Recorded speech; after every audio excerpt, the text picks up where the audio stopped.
All right, y'all. Doing another mechanic job on my own vehicles. It's my '08 Dodge Ram 2500 6.7 Cummins turbo diesel for the engine. It is a 4x4. Today, I'm doing my front brake pads because they're making a lot of noise and it's annoying the hell out of me. And it's been a while since I've replaced them. So, I've already got wheels off. It's up on jack stands, of course, obviously. E-braked and all that good stuff. And I've also got the master cylinder brake reservoir cover off. The reason you take this cover off, because when you take your brake caliper off and you compress it, you gotta have a place for all that fluid to go. So you take it off so you don't build up a lot of pressure in here. Now my fluid level's right here. I expect it to raise when I compress some cylinders. All right, let's get started.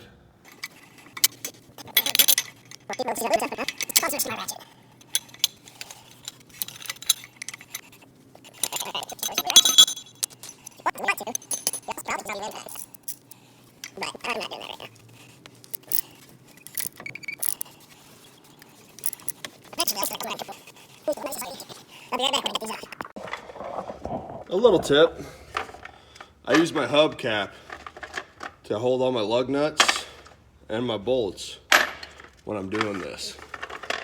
Makes it much nicer when they're organized and in a spot you can get to easily. A couple more quick little tips. Go ahead and undo your ABS cable, your ABS sensor cable from your brake line. That way when you pull the caliper off, it's not putting too much tension on there. Also, have a 5-gallon bucket or something nearby that you can set your caliper on so you're not hanging from your brake line, potentially damaging it.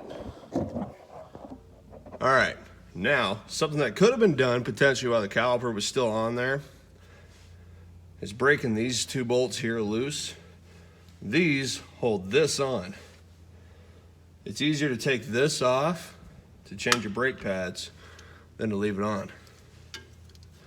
I'll go ahead and get that done. Went ahead and picked up these Napa Ultra Premium brand brake pads. They should do the job what we need. Look at that, guaranteed quiet performance, certified safe, all that good shenanigans. You'll come with new clips, you'll put these on. Pay attention to how they come off on how the old ones come off. Just take it off, put a new one on. Take the other one off, put a new one on. It's that simple. There should also be a grease in here too, somewhere. With that, it's like gonna go on these parts. And you can put some on that clip too, so that way as it slides, it has some lubrication there, so you don't have as much friction. You'll just be better off in the long run. Normally these kits always come with that grease there. Here's the new pads. I like those a lot better. See if I can't get it open here with just my fingers. Don't have my knife on me. Here we go. Look at that. Who knows, maybe if I hit my brakes hard this next time a buck jumps out in front of me, I'll have to go get checked out by the doctor from breaking my nose for stopping too hard. Nah, it won't be that bad. All right, I'm gonna go ahead and get all the clips swapped and get the brake pads in place, and we'll put it back together. Okay, I'm gonna show you a little trick. So hopefully you can see into here. Now, I got this back on. It's actually a pretty simple deal to do. You attach your brake pads to this piece first, and then you see how there's a gap right here in this upper clip. Let's see if I can get it angled right. Okay, there's a gap right here in this upper clip, but not down in this bottom one, okay? What you do, you have your brake pads already on this. You kind of have this tilted this way, put it in the bottom, just fold it down on top, and then they're on. They're that simple. I'll show you when I do the next side exactly what I'm talking about. Now, we're just gonna reattach these 13mm bolts. I forgot to say that earlier. It's a size 13. Attach those, put it back on, and I'll show you how to put this on so you know what I'm exactly talking about when I do the other side. Quick little tip when you're doing some Loctite on your bolts. You only need to do a little dab. I just put a little bitty bit, kind of hard to see it, but I put a little bit there. And then I just kind of turn it around. Now you can leave it just a little dab and put it on each one. Just a little bitty droplet, and as you screw it in, it'll spread it down the threads, and your Loctite will take effect. All right, I'm gonna bolt this one up over here. We'll go back over there, and I'll show you what I wanted to show you. Just to change it up a little bit. This time I'm gonna go ahead and undo these 13 millimeters first. Then I'll undo the 18s on the back. Before I do that, I'm gonna go ahead and disconnect this. Remember, after you put this back on, redo these. You don't wanna get your cable here for your ABS sensor caught up in this and ripping it off or something. That'd be horrible. All right. All right, got these two loose. We're gonna move on to the big guys. So again, 18 millimeter breaker bar. And since I like to use Loctite and stuff and I don't like things falling apart, well, I'm going down the highway. I'm gonna go ahead and throw my cheater pipe on here. This is a redneck solution. Once again, not recommended by any tool supplier unless they make it specifically for that tool. Oops. Sorry about that. Also, make sure your socket is perfectly square on there, otherwise you'll start rounding it. And always use the correct size socket, otherwise you will round the head. And have fun later on. All right, that one's broke loose. I'm gonna go to the bottom one now. I mean, you could do this probably without a cheater pipe. Ugh. Just have fun working about 8 times as hard. All right.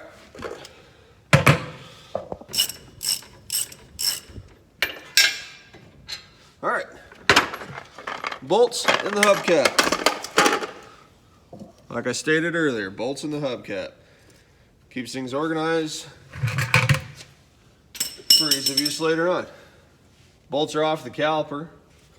We're just gonna kind of wiggle it back off of the rotor and set it here on the trusty 5-gallon bucket. Once again, I'm gonna go ahead and inspect my rotors. Oh, they feel nice and smooth. That's good. I don't want to have to buy new rotors. One thing that I thought of just now, this would be a great time if you've redone your U-joints before, these axle half shafts, to go ahead and clean off your grease zerk and grease your U-joints. They're supposed to be done every few thousand miles, but every time you take your wheels off to rotate them, or you're doing a brake job, go ahead and grease them suckers. An ounce prevention leads to a heck of a lot of goodness in the long run. All right, I'm gonna go ahead and take this off. Well, let's see if I can show you that, if this one will cooperate, what I was talking about earlier. Go ahead and, all right. Got these bolts pulled out of the way. Now right now, look here. Kind of center this up somewhat. This is the side where the clip that has that divot missing. So theoretically, we should just be able to pull up, yep, just like that. And it pulls them right out beautifully. There's that divot right there that goes over the prong on this side. The other side's opposite.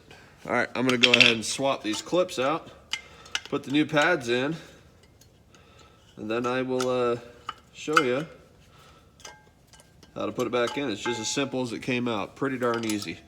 I'm gonna compress these two while I'm at it. Be right back. All right, here we go. First thing I'm gonna say this, I don't really think I should have to, but I'm going to anyway.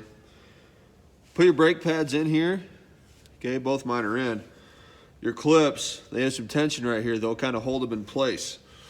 Always have the pads facing each other, and you kind of shape them the same way that this piece is. You put them in the same way this piece is shaped. All right, what we're gonna do, here's this piece right here. This guy, he's going to fit right here. And then we're gonna fold it down into place. It might be a little pain in the butt. Now I'm gonna pull this pad in some. I got it a little too wide. Might be a slight pain in the butt because the new clips have a little better tension on them than the old guys do.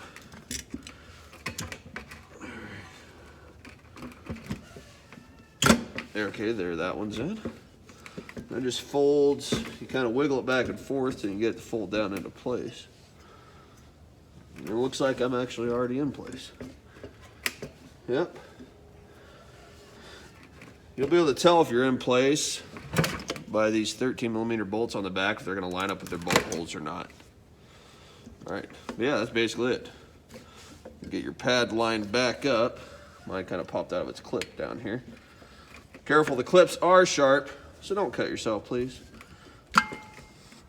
Here we are. Just like that, it's in place. Push this guy into the clip and fold it back down. It'll be perfect. As long as you don't keep doing like I'm doing and popping your pad out of place there. There we go. All right. I'm gonna go ahead and finish this up, torque it all down, put it back together, grease my U-joints, like I was saying, perfect time to be doing this. Put my wheels on, torque them down, and that's it. Ooh, before I go though, I'll show you how much fluid came up into that brake fluid reservoir, so you'll understand why I took the cap off. Be right back, I'll show you that. Okay. Now, remember I said to go ahead and do your greasing on your U-joints. Clean off the grease zerk. You do not want to push dirt and other contaminants into your U-joints. Another thing, I hope you got some brake parts cleaner. That way you can go ahead and spray everything down. Make sure you didn't leave any oil or grease or other contaminants on your brake pads. All right, I'm gonna grease this and I'll show you what I was talking about in the brake caliper, nope, sorry, brake master cylinder fluid reservoir. All right, remember I said we'd take this cap off? The oil level before, or fluid level, sorry, was down right about here, almost a 1/4 inch lower than this F on the fold line. Now look at it. We're back almost all the way up there to the fold line. That is why we take this cap off, to allow that air to escape and to not build up pressure when we squeeze the pistons together on the calipers, which are actually hydraulic cylinders, yada, yada, yada. But yeah, it's because the fluid level is going to go from here to here when you do that. It's also a good indication to tell you how, I guess, wore your pads are, by how much you like kind of keep a mental note, or you can make a mark or whatever on where it was at before when you first replaced them, and you can kind of look in through here throughout the ages and watch it go down and be like, oh hey, I'm down a 1/4 inch, might as well change my pads. All right, got them all reassembled back together, Loctite on the bolts, torqued it all down, greased my U-joints while I was in there, cleaned it up. Now I just got to put the tires and wheels back on, torque them down, and I should be good to go. And that was it for doing the front brake pad replacement on this pickup. Handy dandy little tip, or bit of information I should say. The majority of your braking power on most of your vehicles are always on your front. Motorcycles, ATVs, pickups, cars, it's your front brakes that give you the most of your braking power. That's why your fronts will wear faster than your rears. All right, catch y'all later.